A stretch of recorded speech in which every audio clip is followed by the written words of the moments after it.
Hey, what are you doing there? That's it. Is that a car under that? What if you have a 2 feet of snow? This is how you do it. Get the job done. Get the job done.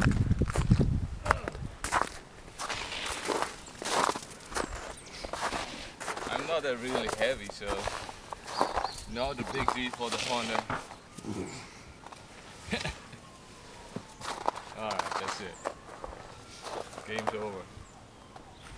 So I won't go in the middle. More of a be careful, you don't want to dent the hood, man. yeah.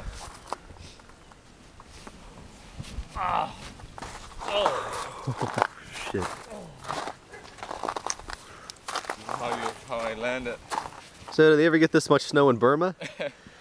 I never see any snow, only the dust. Dust. Burma doesn't have snow, man. It's just the dust. Now see, look at my car. This is why I cleaned it off. Like I kept cleaning it off through the storm. Every 6 hours or so, right? Yeah, you know. Yeah. It helps out a lot. Too bad I can't really drive anywhere in my two-wheel drive. You know. Yeah. But whatever.